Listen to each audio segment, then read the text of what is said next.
Desde los estudios de Radio Nuestra América en los Estados Unidos, les saluda Armando García en el programa La Voz del Inmigrante, ah, producido por Carlos Arango, el presidente del Frente Nacional de Inmigrantes en Chicago, Illinois.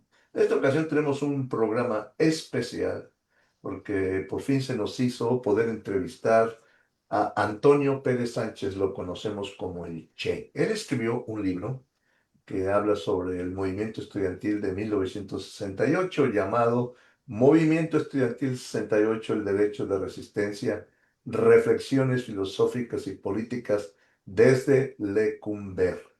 Y este libro lo pueden encontrar por Amazon, pero también en varias librerías en México. Y para nosotros es un honor tener a nuestro compañero Antonio Pérez Sánchez, que está con nosotros, y le voy a dar los micrófonos a Carlos para que lo presente debidamente. Adelante, Carlos. Muy buenos días o tardes depende a la hora que nos estén escuchando y mirando. Quería agradecerle a Antonio, que ha estado muy ocupado en esta entrevista sobre esta publicación que le ha costado bastantes días y horas, pues hacer esta recopilación y análisis y experiencia que él tuvo en 1968, cuando estuvo preso en Lecumberri por 2 años. Y Antonio Pérez Sánchez es parte indudable del movimiento de 1968 de la Facultad de Derecho de la UNAM. Fue uno de los activistas muy importantes y claves en ese momento. Um, Siempre estuvo batallando en esta lucha. Fue arrestado y llevado a Lecumberri, donde lo tuvieron injustamente por 2 años, acusándolo de 10,000 cosas. O sea, de cómo lo hace el gobierno mexicano para perseguir a los disidentes. Antonio también tiene la característica de hacer música y la característica de hacer, bueno, con su música hablar de las luchas sociales, que es muy importante. Maestro del CCH Oriente en un principio, ya voy, y después también fue maestro de Derecho y con la tendencia de crear una posibilidad de tener una perspectiva del derecho diferente al derecho formal que existe en México. O sea, a darle una nueva interpretación, una nueva manera de enseñar el derecho como una arma fundamental para la defensa de la gente. Antonio, ¿qué más puedo decir de él? Pues fue inquebrantable, ha sido inquebrantable en su batalla. Estuvo en la cárcel, soportó una huelga de hambre y tuvo quizás la buena fortuna de encontrarse con gente muy importante como Pepe Revueltas, José Revueltas, encontrarse con Nelly de Gortari, encontrarse y convivir con ellos, encontrarse con otros intelectuales y gente de la izquierda mexicana consecuente, y decidió escribir este libro, pues a esta altura del movimiento 68, ya está, pues ya más de 50 años, pero creo que es un testimonio muy importante que él nos deja para las generaciones actuales y para las generaciones futuras de lo que significa la lucha por la democracia, que fue la lucha fundamental del movimiento estudiantil mexicano la lucha por la democracia, la lucha por la libertad, la lucha por los derechos políticos, y en contra del gran opresor que fue el gobierno de Díaz Ordaz, y los asesinatos y crímenes que cometió el presidente Luis Echeverría, expresidente Luis Echeverría Álvarez, que de triste memoria en la historia mexicana. Entonces, pues dejemos a Antonio que sea quien nos cuente cómo surgió esta idea, cómo evoluciona el libro y cuál es su contenido. Adelante, adelante, Antonio. Bienvenido. Gracias, buen día. Eh, mm, Me da un gusto muy peculiar el reencontrarnos, después de varias décadas, debido a que, pues, en aquella parte de la historia del movimiento estudiantil en donde la represión, y yo lo interpreto como la aplicación de lo que se llamó la Guerra Sucia, en particular en la Universidad Nacional Autónoma de México, hubo necesidad de que algunos de ustedes tuvieran que salir del país, y me da muchísimo gusto reencontrarme con ustedes. Por supuesto que agradezco esta presentación que ha hecho nuestro amigo y compañero Carlos Arango, y agradezco evidentemente la oportunidad que Armando nos da a través de su radio, Nuestra América. Ojalá que lo que vamos a conversar, lo que vamos a escuchar, este, nos sirva de algo. Y yo empezaría diciendo que los invito a entrar a un túnel del tiempo, ¿verdad? Porque parte de lo que yo voy a comentar y que está integrado en el libro que por fin, después de algunos años, logré concretar, pues trata de hechos, de acontecimientos, de experiencias, de anécdotas, etcétera, pues que sucedieron hace muchas décadas. Entonces, yo quisiera primero decir que este libro para mí representa un ejercicio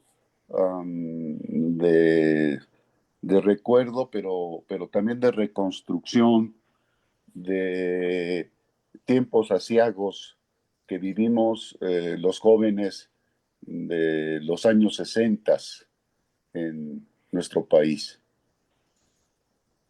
Y uno de los motivos, digamos, que, que sirvieron para que se desarrollara este trabajo fueron las primeras pláticas que yo tuve en Lecumberri, particularmente con el doctor Eli de Gortari.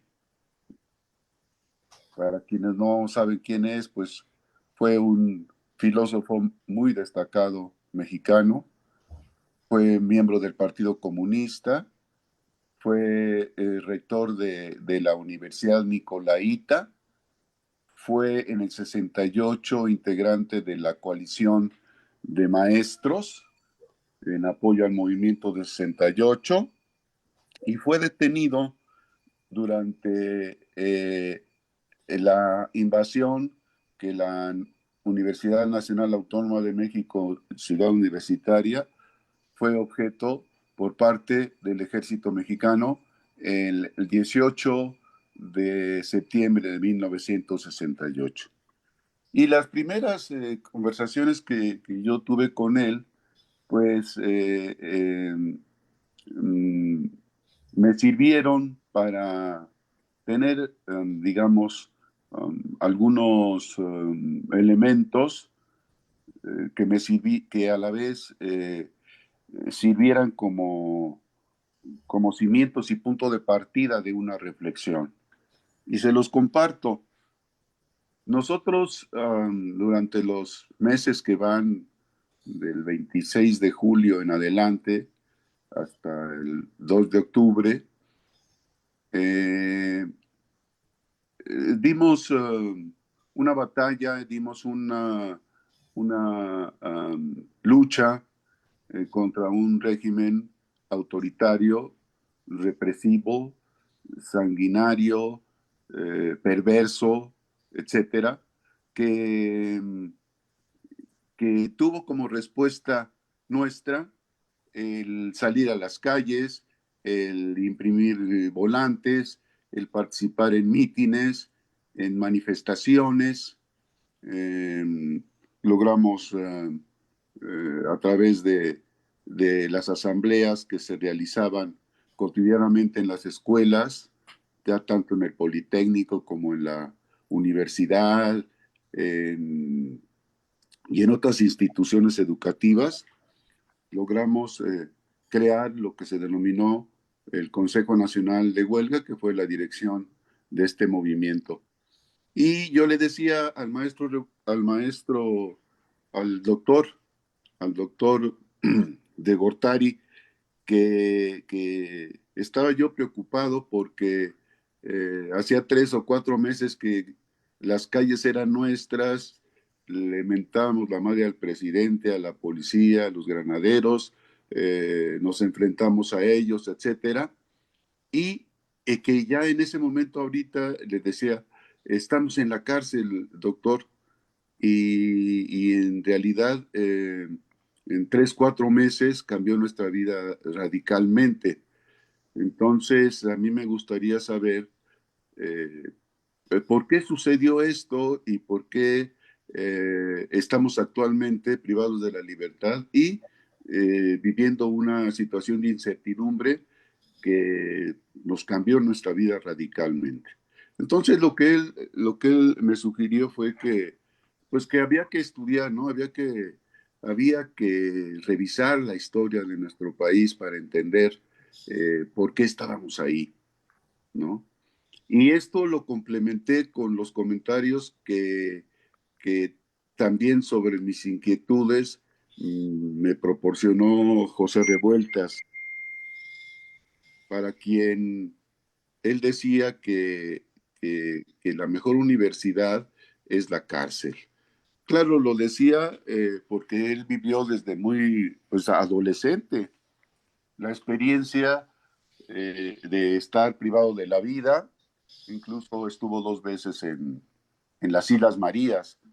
Y él decía que aprovecháramos el tiempo, ¿sí? Que nos pusiéramos a estudiar y que consideráramos que nuestra estancia en la prisión era un simple este, accidente de trabajo. Entonces nos daba mucha risa, pero le tomamos la palabra y empezamos a estudiar. Y debo decirles que, pues como teníamos todo el tiempo, ¿no? Para hacer las diferentes actividades, pues empezamos a cuestionarnos, ¿no? Un tipo de situaciones que obviamente tenían que ver con nuestra privación de la libertad y, y tratar de entender, ¿no? Cuál era la mejor forma de armar lo que yo le llamo un rompecabezas, ¿no? Así que entonces el libro contiene una serie de reflexiones sobre algunos filósofos que a mí me parecen representativos del desarrollo um, filosófico, histórico, cultural en general. Y, y siguiendo el método de la mayéutica de Sócrates, pues nos dimos a la tarea de conseguir algunos textos y de realizar a través de las lecturas de las preguntas y las respuestas, pues ir avanzando en lo que no sabíamos exactamente a dónde íbamos a llegar.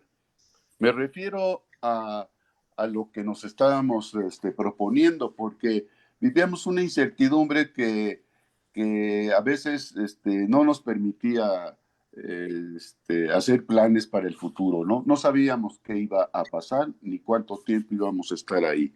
Pero descubrimos que las lecturas y el intercambio de ideas nos nutrían, nos fortalecían, nos ayudaban a buscar una explicación y a hacernos de una fortaleza que nos permitiera resistir dignamente nuestra estancia en la cárcel. Así que durante meses y bueno, estuvimos algunos más de 2 años en ese lugar. Tuvimos bastante tiempo para reflexionar sobre ello. Entonces, el libro es yo no lo defino porque no soy conocedor, pero para quienes conocen, evidentemente yo creo que no es un ensayo, yo creo que no es una novela y la verdad es que mi preocupación mayor era precisamente que pudiera caer en el género literario de una novela. No me interesaba hacer una novela, ¿no? Y se acerca más a una propuesta testimonial, reflexiva. Eh, eh, Hay momentos en que retomo algunas cuestiones anecdóticas que me parecieron importantes, pero ahora que he tenido la experiencia de estarlo presentando ya en diferentes lugares, eh, he encontrado que mi libro, que es curioso, ¿no? El concepto que tenemos de lo que significa la propiedad, ¿no? Como autores, ¿no? Mi libro está dejando de ser mío para, para ser el libro de cada quien que lo lea, porque uno puede tener una idea y un objetivo, pero cuando alguien más lo lee, lo hace suyo y hace sus propias, o llega al libro con sus propias expectativas y llega a sus propias conclusiones, ¿no? Me da la impresión de que los libros son como los hijos, ¿no? Y nosotros como autores, como padres, somos el arco, ¿no? Del cual disparamos las flechas, en este caso un libro o un hijo, y no sabemos qué es lo que va a causar ni dónde va a llegar, ¿sí? Es algo que afortunadamente tiene ese no un derrotero definido, sino depende de a dónde llegue y quién lo reciba. Entonces, el libro en la primera parte trato de ubicar en la historia, ¿sí? Particularmente de los 60s, eh, cómo surgen el movimiento estudiantil a nivel mundial y cómo se da en el caso de México. Y en este esfuerzo, pues tengo que hacer una, um, una recopilación de sucesos, de acontecimientos que anteceden al movimiento 68. Creo que no se entendería el movimiento de 68 si no se conoce la historia que lo antecede. Entonces, hay una parte, digamos, introductoria en donde yo planteo esto y obviamente, bueno, pues hago pues sí es una recopilación, pero a la vez una denuncia de qué era lo que sucedía en ese entonces, sí, a nivel mundial y en particular en el caso de México. Y después, a partir de nuestra situación concreta, pues nos llevó a reflexionar sobre el caso, o algunos casos significativos históricamente, como fue el de, el de Sócrates, ¿no? Cuando es juzgado y es condenado a beber la cicuta, ¿no? Y desde ahí empezamos a ver que en el fondo de ese tipo de decisiones, de juicios, de procesos, se escondía y se practicaba lo que a lo largo del libro yo caracterizo como el uso político del derecho.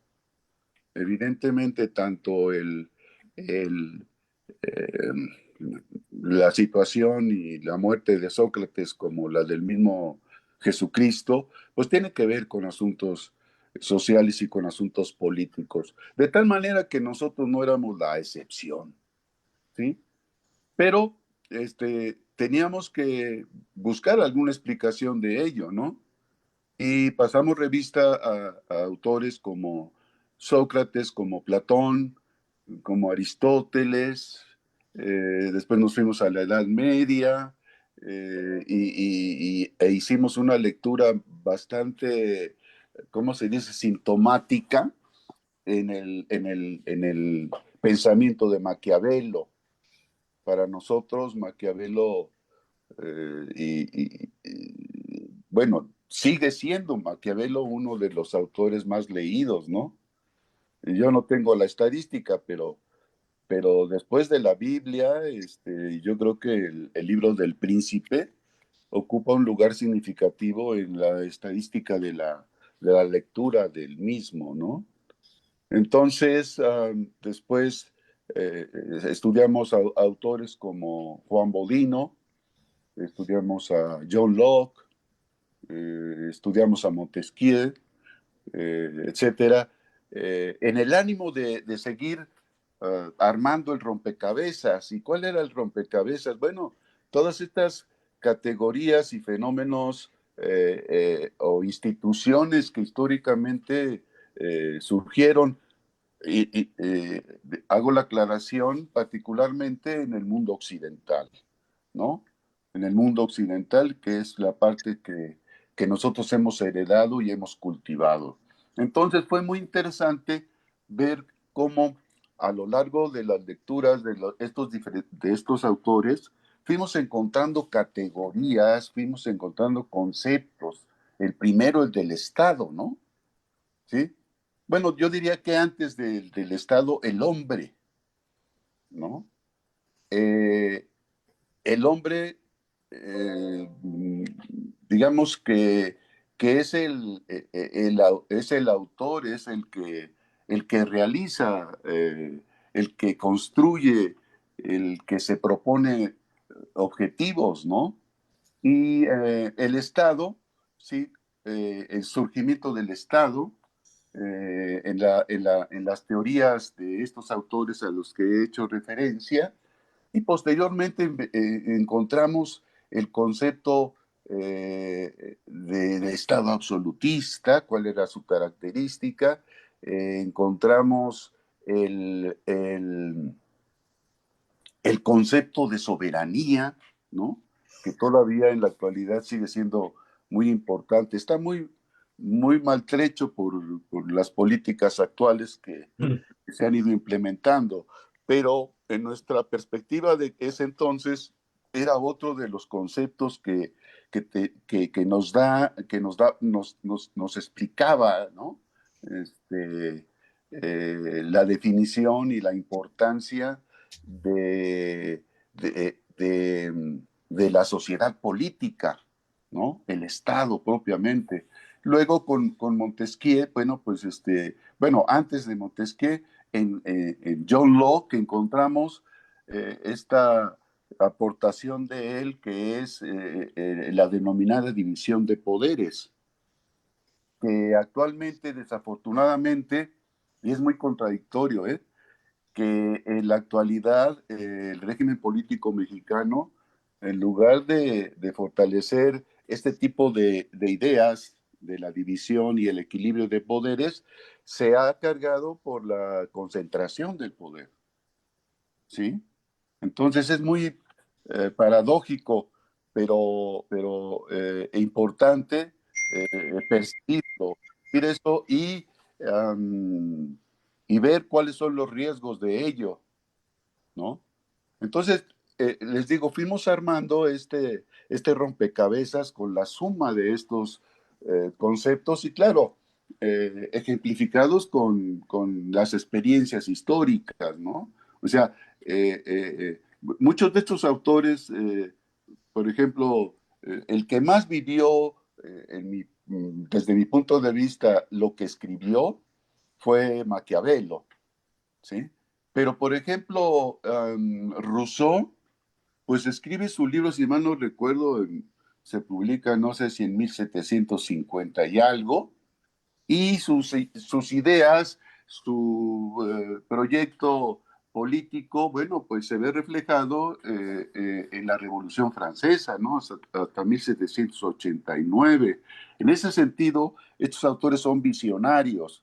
Claro, desde la perspectiva de quienes se consideran o son marxistas o son críticos, bueno, estas son teorías, dicen burguesas, y es cierto, ¿no? Las ideas eh, son históricas, aparecen en cierto tipo de sociedades, de contextos de que permiten al individuo reflexionar sobre la experiencia, ¿sí?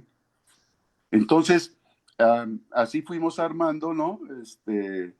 Hasta llegar bueno, en el caso de Rousseau, pues ya la soberanía, el concepto de soberanía, a diferencia del el concepto, cuando nace el concepto de soberanía, que responde a una organización política absolutista, ¿no? En donde la concentración del poder está en un rey o en un monarca. En el caso de Locke, bueno, pues ya aparece lo que se llama el parlamentarismo, ¿no? En donde ya la división de poderes permite buscar cierto equilibrio entre el príncipe, el monarca y las clases poderosas, ¿no? Y en el caso de Juan Jacobo Rousseau, pues encontramos el concepto fundamental de lo que se llama la soberanía popular. Una república basada en el acuerdo. El libro muy importante de él es precisamente el contrato social, ¿no?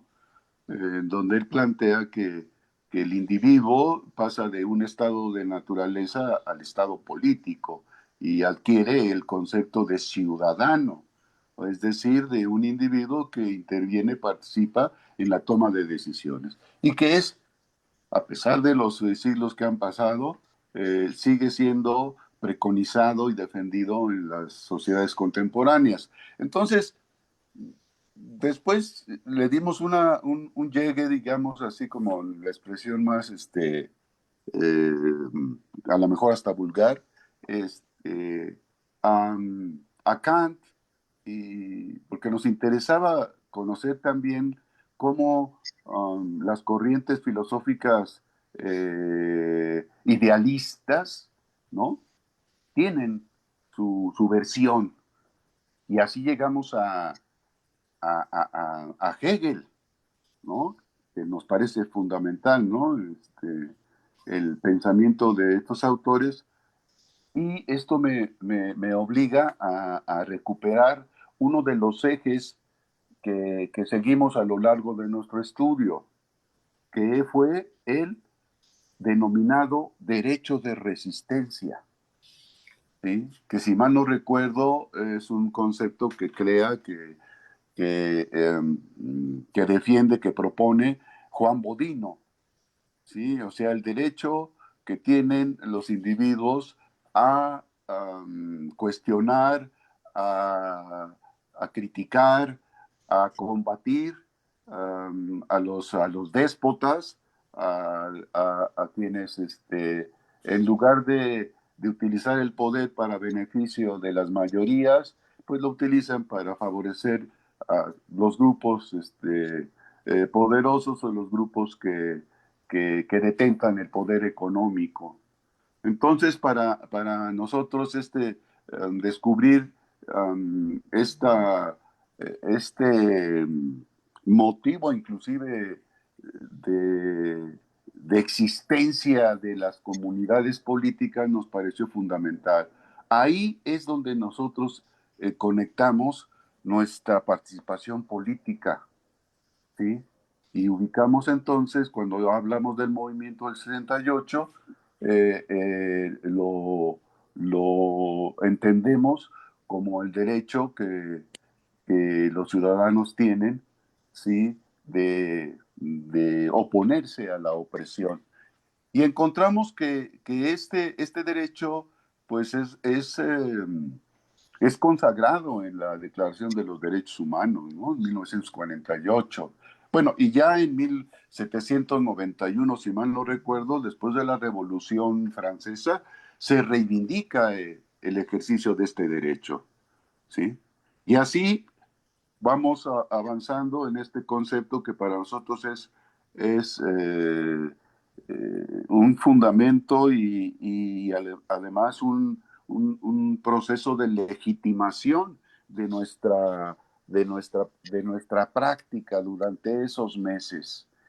Entonces, imagínense lo que significó para nosotros entender esto, ¿sí? Y asumirnos como sujetos del proceso histórico. Claro, llegamos también a concluir que, bueno, pues fue a lo mejor un exceso, pero era necesario. Yo creo que nuestra generación eh, eh, se vio constreñida, se vio obligada y fue consecuente en asumir su papel, ¿sí? Y correr los riesgos, ¿sí? Entonces, finalmente en el libro nos propusimos encontrar, buscar a un personaje que consideramos representativo de todo esto que sería el movimiento y el cambio social, etcétera. Y bueno, ese es mi punto de vista, habrá quien tenga otros, pero de las personas con las que yo conviví en ese entonces, eh, que fueron todos, o la mayor parte de gente consecuente, valiente, solidaria, pues sin duda para mí el más representativo fue José Revueltas. José Revueltas con su libro el ensayo sobre el proletariado sin cabeza, me parece que fue un, un libro de mucha importancia y que, bueno, para quienes no saben, pues esto le valió que en dos ocasiones lo expulsaran del Partido Comunista. Ya se imaginan por qué. Pues porque José Revueltas critica las prácticas y los estilos de la organización de ese tiempo del Partido Comunista, ¿no?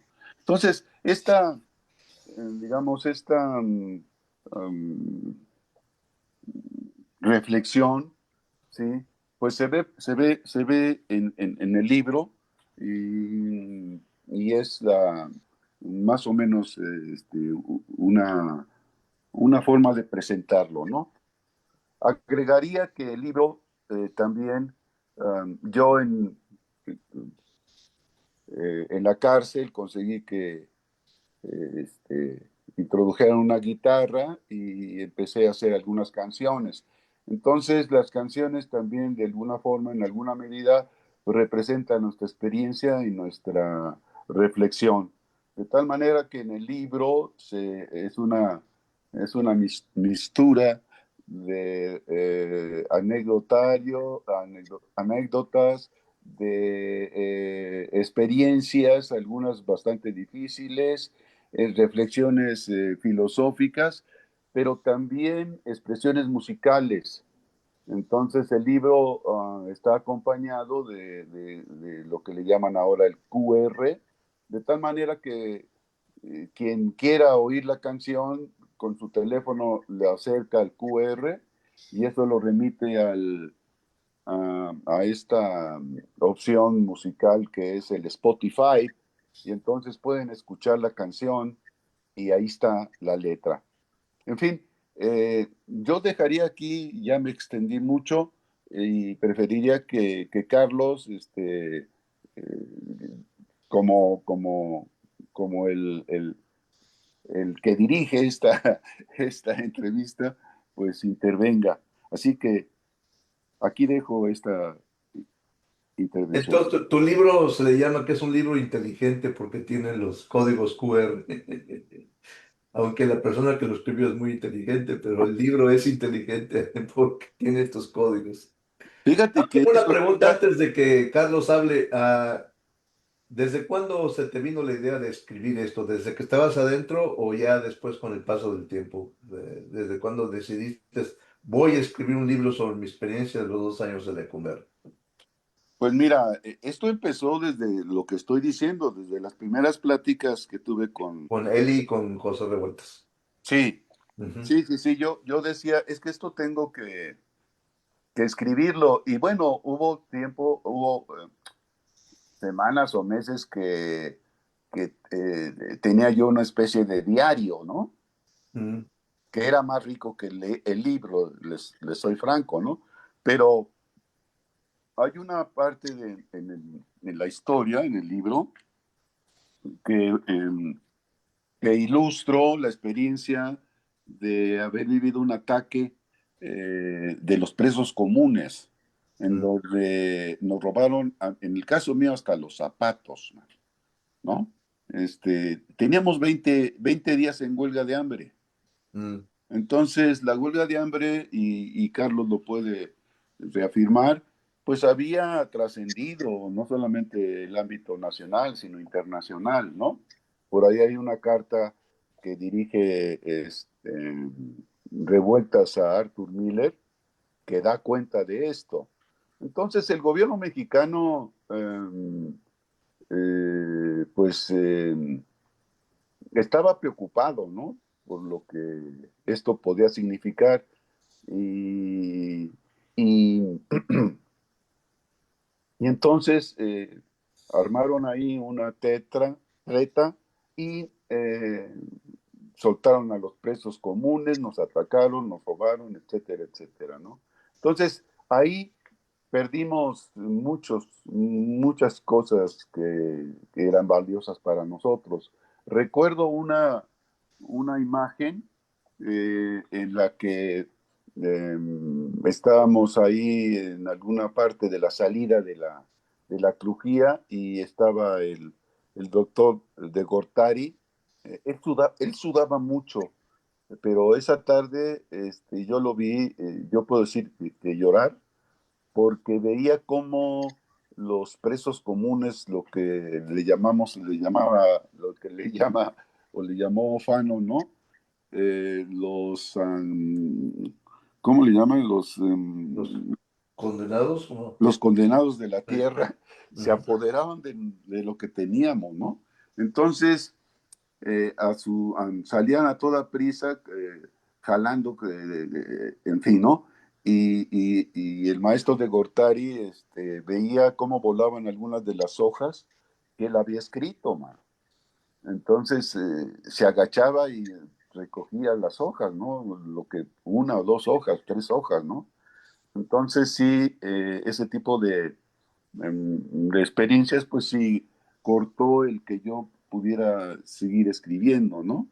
Y luego la misma dinámica, bueno, pues nos obligó a ocuparnos en otras cosas que ya no tenían que ver prácticamente con la filosofía, sino con la defensa jurídica, ¿no?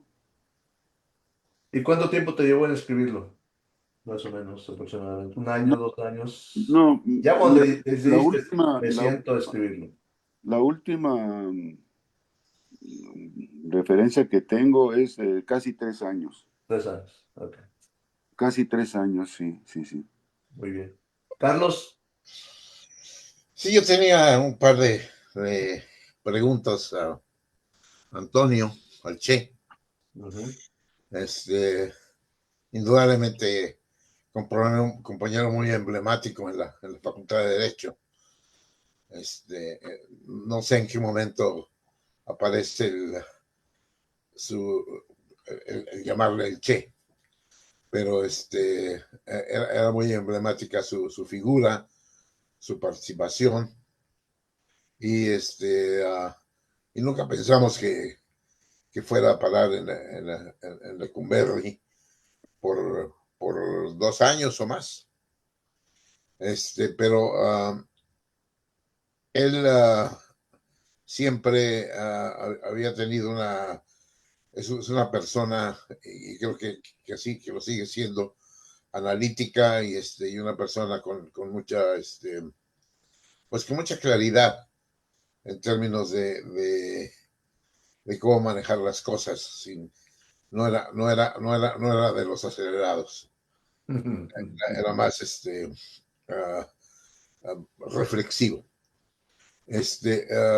Yo tenía quería preguntarle sobre algo que no está en el libro, pero hay dos momentos en el movimiento estudiantil del 68 que él sí vivió, que es la toma, bueno, la ocupación en el Zócalo, que cuando salen los tanques el 27 de agosto a agredir a los estudiantes que habían acordado permanecer ahí hasta que el Díaz Ordaz, como decían, el hocicón de Díaz Ordaz saliera a dar su informe de gobierno y que no se iba a mover de ahí el movimiento, ¿no? Y bueno, y todo lo que conllevó ese día 27 y lo que pasó el 28, ¿no? Que es todos los acarreados de Díaz Ordaz caminando en el centro para justificar lo que habían hecho el día anterior, de utilizar tanques contra la juventud. Y el otro momento que es importante es el momento en que se decide y que había que usar símbolos nacionales, que teníamos demasiados imágenes del Che Guevara, de Ernesto, pero que no teníamos la figura de Zapata, Villa, etcétera, y que había que darle al movimiento una perspectiva más nacionalista o más mexicana, pues. Entonces, no sé cómo interpretas tú esos dos momentos, Antonio. Bueno, mira, respecto al primero, pues lo vivimos juntos, ¿no?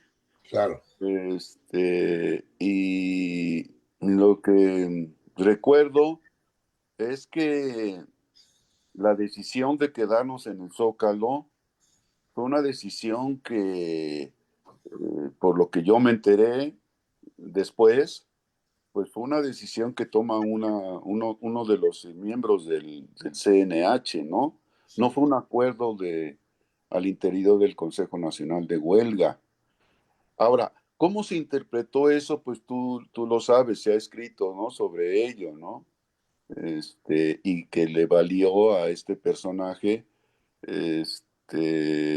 Sócrates Campos Lemus, ¿no? Concretamente, sí, pues una crítica y una estigmatización que lo persiguió durante el resto de su vida, ¿sí?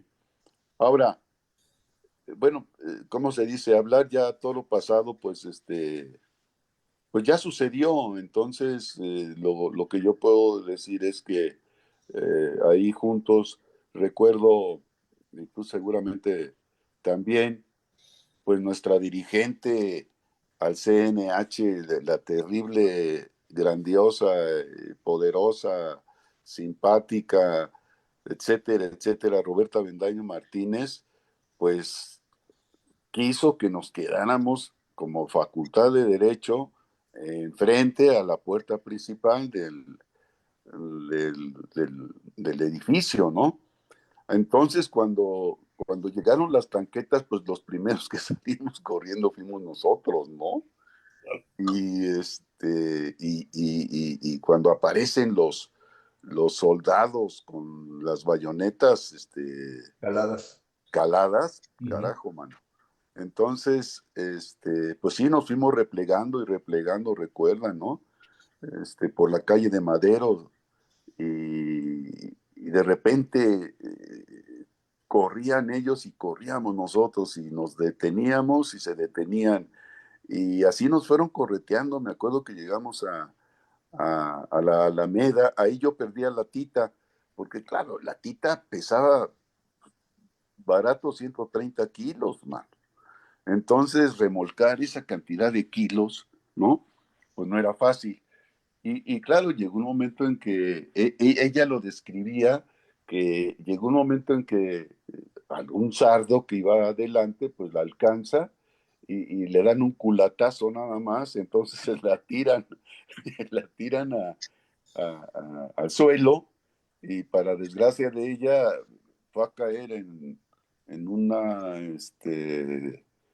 no sé, ese es de un humano, de un perro, man. Oh, Entonces lo platicaba con mucho,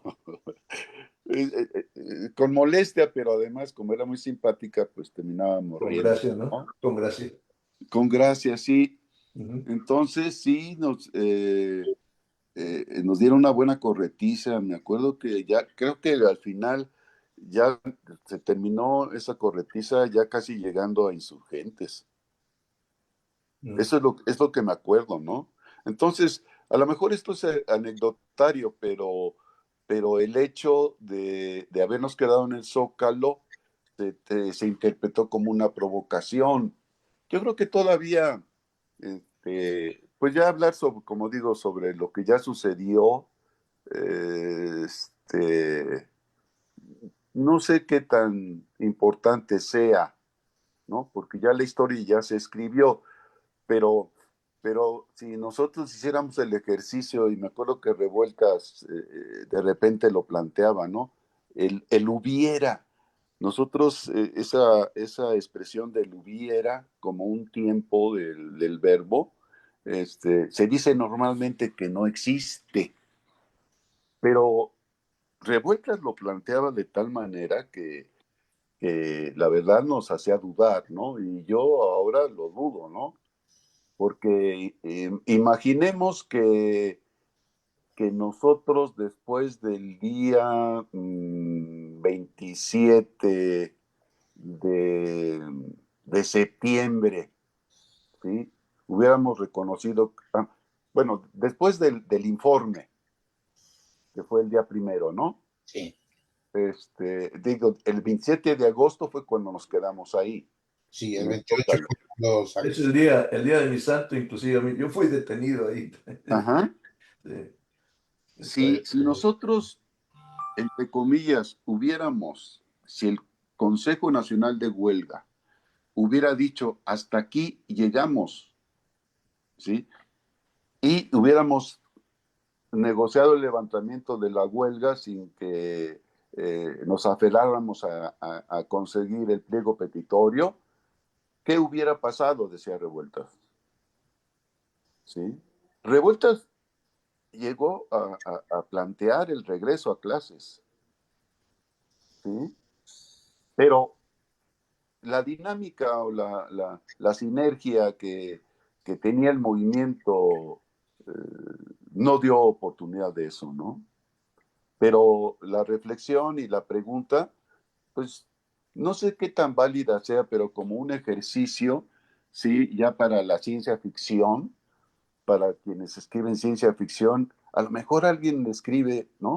Si hubiéramos hecho esto, ¿qué hubiera pasado?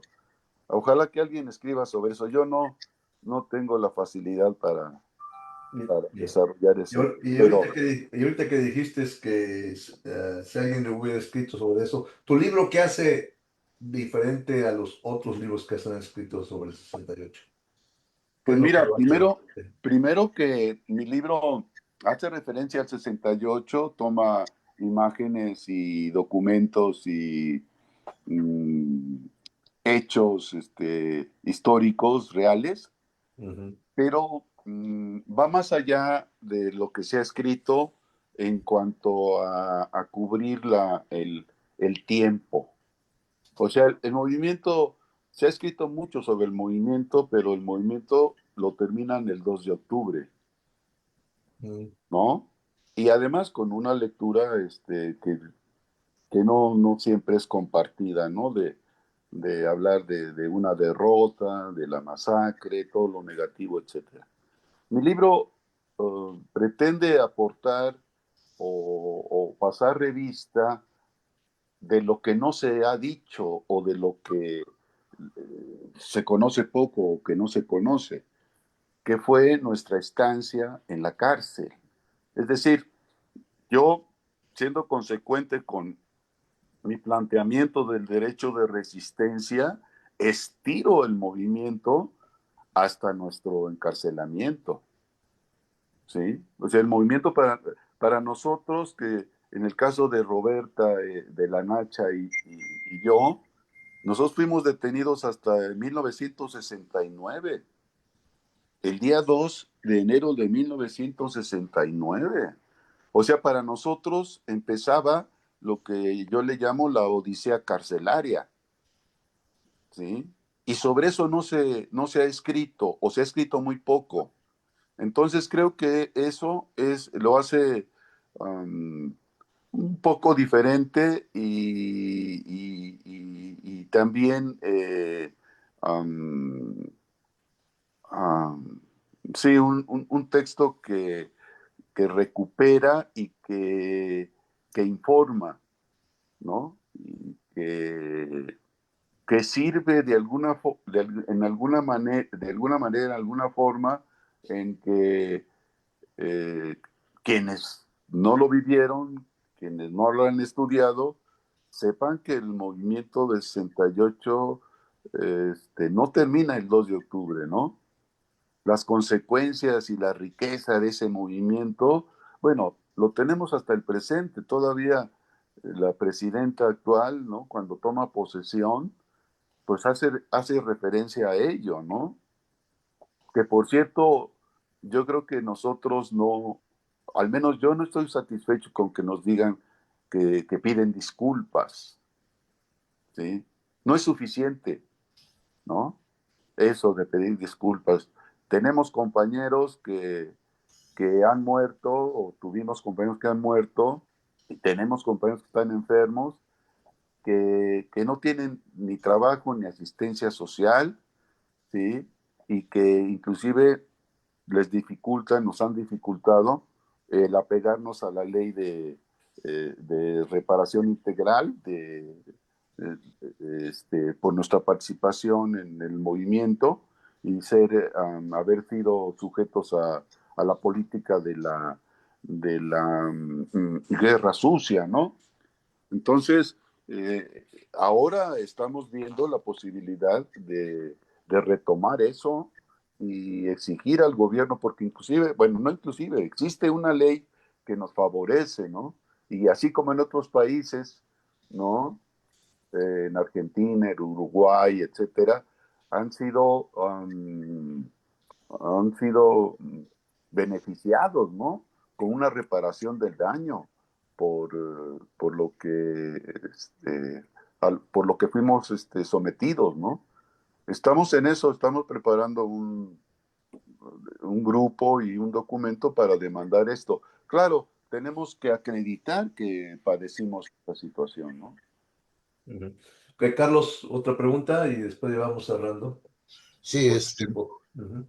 Bueno, yo creo que otra, la experiencia en la cárcel, uh, cómo se dio la presencia en la cárcel y cuál fue la respuesta del movimiento estudiantil y del pueblo en general, ¿no? Y de las familias y cuando ustedes estuvieron en la cárcel. ¿Qué, qué miraron ustedes desde Lecumberri ocurriendo afuera? Ajá. El, el, cómo vieron ustedes la continuidad del movimiento que, que nos tocó vivir en el 69 y, y obviamente en 1971? Sí, para nosotros, y bueno, tengo que hablar en singular, para mí, el, la respuesta y el apoyo que nosotros en la cárcel tuvimos de nuestros compañeros, de nuestros familiares, de diferentes organizaciones a nivel nacional e internacional, fue muy importante, ¿sí? A diferencia de algunos presos políticos por los cuales nosotros luchamos, nosotros no albergábamos la esperanza, como algunos de ellos, de que se diera la posibilidad de que el movimiento estudiantil pudiera irlos a sacar de Lecumberri. Había quienes pensaban eso, ¿eh? Habían quienes pensaban que el movimiento era un movimiento, pues así, poderoso que pudiera significar la toma del poder, ¿no? O la Pero toma de Lecumberri, ¿no? O la toma de sí, Lecumberri. sí, sí, Ujú. llegar y tirar las rejas y liberarlos, etcétera, ¿no? No, nosotros no pensábamos eso, ¿eh? Pero sí sentíamos el apoyo de nuestros compañeros, ¿sí? Yo recuerdo, y Carlos también lo recordará, ¿no? Aquel asesinato de nuestro compañero Miguel Parra Simpson, ¿no? Ujú. En 1969 lo asesinan ahí en el, en el estacionamiento de la Facultad de Derecho, ¿no? Por un grupo ahí de porros, ¿no? Es decir, la, la actitud y el compromiso que muchos de ustedes tuvieron, ¿no? Para seguir apoyando, que no se nos olvidara, ¿no? Eso para nosotros fue muy importante, definitivamente. Y otro elemento que tú recordarás, Carlos, que también se debe como una consecuencia del quehacer de ustedes, fue que la Universidad Nacional, a diferencia de lo que sucedió en el Politécnico, la universidad nos apoyó, no nos abandonó, inclusive tuvimos, por gestiones de ustedes, tuvimos eh, el apoyo de maestros que iban a Lecumberri, ¿sí? Nos dieron libros,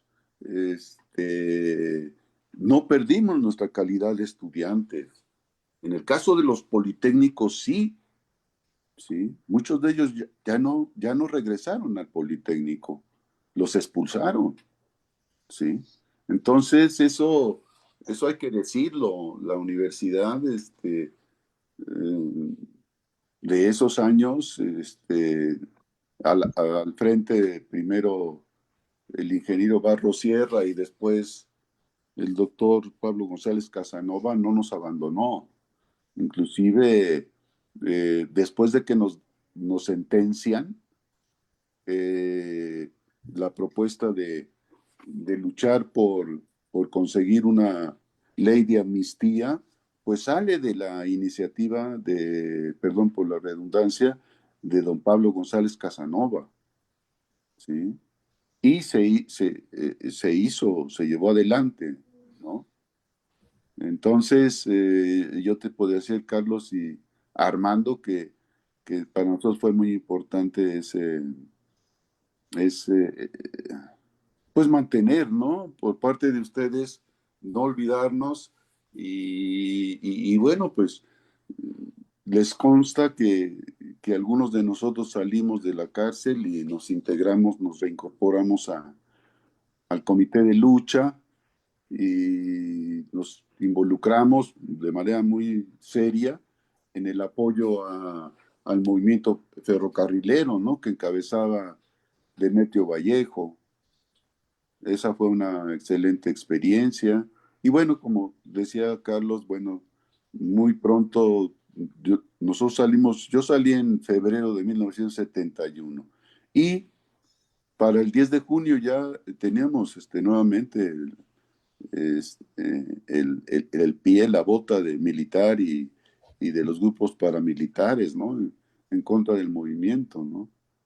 Entonces, pues esto es un continuo, ¿no? Que, que las generaciones nuevas tienen que conocer, ¿no? Y evaluar. Ya no le entramos a lo que todavía se sigue manejando ahí respecto de los muchachos de Ayotzinapa, etcétera, etcétera, pero ya Ujú, tendremos oportunidad de platicarlo.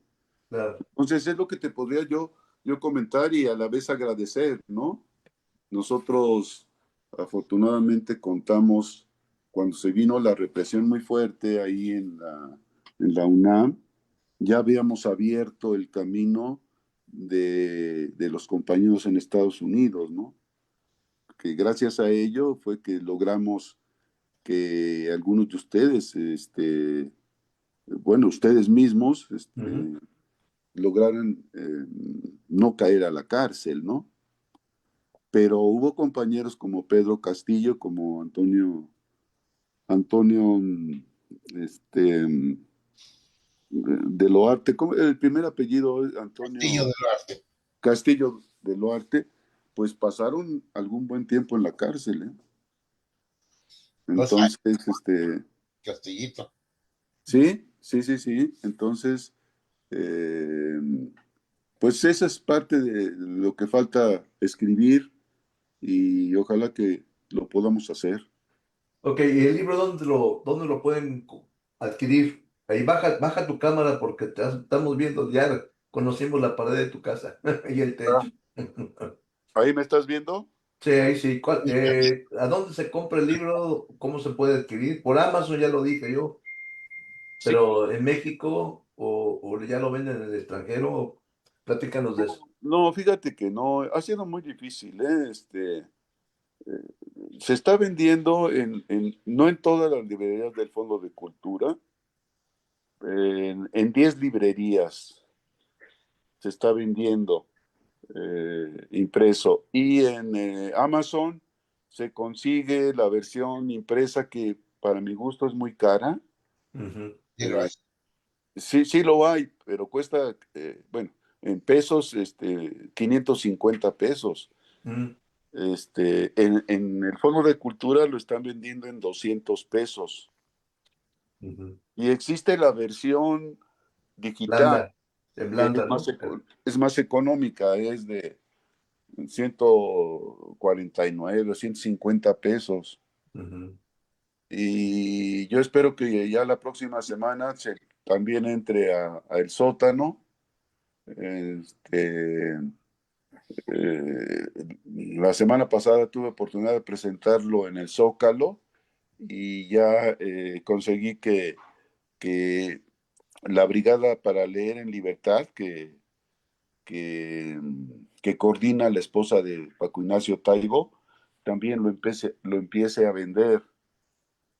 Ujú. Entonces, pues ha sido un poco complicado, pero bueno, pues hay que hacer La lucha. Sí, sí, sí, lo vamos a ¿Y se vender. puede adquirir contigo, escribiéndote? ¿Tú tienes libros en físico acá ahí en tu Sí, casa? sí, sí Es- tengo, pero mira, saldría mucho más caro el envío Que el libro mismo. el libro mismo. No sé, cómo lo pudiéramos resolver. Pero sí, claro que sí me gustaría que se pudiera difundir allá. Yo el miércoles voy a tener una entrevista, una reunión más que entrevista, de amistad Ujú, con Karina Ruiz, que es la senadora migrante. ujú, Entonces, si ustedes, bueno, les comento que el libro está dedicado a Carlos Arango Juárez, está dedicado a Alberto Vázquez, ujú. digo Alberto, a Alberto Vázquez, el músico. El cantante. Armando Vázquez, Ah, y a otro el de la compañero, universidad, el de la Universidad de Long Beach. Sí, sí, y a sí. otro compañero que ustedes también conocieron, al tremendo Cuauhtémoc Cuauc, Ujú, Claro, Alfredo Hernández Pacheco. A sí. ellos está dedicado el libro. Entonces, yo no sé todavía cómo podríamos hacerle, porque sí hay pues la necesidad de que ustedes lo tengan, ¿no? Yo he estado buscando a la hija de Armando, para ver si, no Por sé, medio de la universidad, ¿no? Todavía tiene sí, que contacto ellos, sí. pudieran ellos, sí me Ujú, gustaría que el libro estuviera pues, en la biblioteca de donde Armando trabajó, ¿no? ujú. Lo menos. debiera estar. Ajá. Sí, entonces, pues voy a seguir picando piedra a ver si logro que me conteste, porque no me han contestado, ¿eh? Pero a través de Karina, yo creo que sí lo puedo hacer. Como ella está viajando, es posible que se lleve los libros, ¿no? Por cierto, que sería formidable que fuera a Chicago para que tuvieran una entrevista a ustedes, ¿no? Ujú. A ver. Bueno, Es- si yo tengo unos dos libros, yo los meto aquí en la Universidad de Notre Dame en Indiana, que mi hija trabaja en el Departamento de Estudios Latinoamericanos. sí, sí, sí. No, Ahí podemos hacerlo ahí. El otro día le preguntaba a Antonio que cuánto costaba el libro para presupuestar, a ver cómo podíamos tener algunos libros aquí en Estados Sí. Unidos, y cuando menos a tenerlos en las bibliotecas públicas o en las universidades y el público en general, ¿no? Personas Sí. que estén interesadas en el 68, ver pues uh, que económicamente factible es traer esos libros y Sí. cuánto costaría este, uh, pues mandarlos por. En el año 2018, a mí me invitaron a hablar aquí para el aniversario del 2 de octubre, me invitaron a hablar aquí a la universidad, un grupo México. Entonces, y puede ser que por ahí en la universidad podamos meter el libro. Pero lo que yo me estaba acordando ahorita es que me supe de que no se podían enviar libros para acá a Estados Unidos de México hace poquito. No sé si hayan levantado esa restricción o por el costo de las tarifas que estaba muy caro. También tienen aranceles. Oh my God. Aranceles, sí, creo que por ahí iba que ya que el mismo correo en México, el servicio postal no quería mandar, por lo mismo. Pero sí, yo no eso lo sé si has desconozco. investigado eso o algo.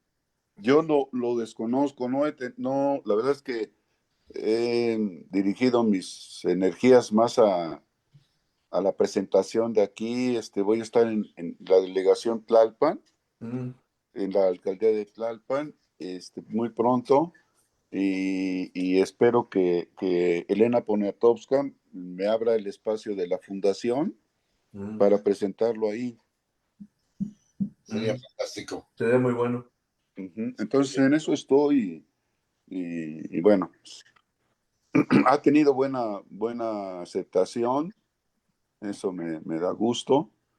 Y bueno, pues la verdad es que estamos empezando, ¿no? Es la primera vez que tengo esta experiencia. Y espero, ahora que vea yo a Karina, pues le voy a pedir que si se interesa, que haga yo una presentación ahí en la Cámara de Senadores, man. Oh, sería bueno. Algún grupo de senadoras, que pudieran inclusive, yo le puedo plantear a Karina que si pueden, si tienen recursos, que nos financien enviar libros, ¿no? También. Voy a decirle, por valija diplomática, ¿verdad? Por valija diplomática. yo le pregunto a ver qué y ya les aviso, ¿no? Sí. Ok. ¿Y José Jaques ya no tienes contacto con la legislatura? Pepe Jaques. No, Ya no. Ah, ok. mira, yo mm, hace años que no lo veo. Ah, bueno, yo también tengo muchos años. Entonces, Está con la de pelo rojo esa. sí, eso es lo que se ha dicho, pero yo no lo veo. Él trabaja con esa mujer Mm. deleznable, por no decirlo de otro modo. Ah, bueno. Muy bien, entonces, gracias a Antonio. Por fin se nos hizo entrevistarte, aprovechando el programa de Carlos Arango. Y aquí No, está. pues gracias a ustedes, les mando un abrazo y yo te llamo Carlos. Muy bien, sí. ¿Mm? Y estamos al pendiente quizás por una segunda ronda de conversación, quizás en mesa redonda, con algunos compañeros para pues realimentar la discusión de este libro que es singularmente importante, que tiene o sea que no es solamente un testimonio, pero es el bagaje de una investigación, de una lectura importante de los filósofos a donde llega el movimiento y discutir esta cuestión de qué tan marxista fue el movimiento 68. Ujú. Bueno, estamos puestos. O sea, no van a salir los nacionalistas. ¿Qué tan zapatista fue el movimiento? Bueno, miren, al final del libro lo que yo me permito, pues no proponer, sino reivindicar, pues la posición de Revueltas con lo que él le llama la autogestión, ¿no? Ajá. Entonces, yo creo que por ahí está, ¿no? Y hay ejemplos muy concretos, el movimiento zapatista tiene que ver con ello, ¿no? Entonces, yo creo que hay que recuperar ese concepto y esa práctica para, como decía Marx, pues retomar la iniciativa, ¿verdad?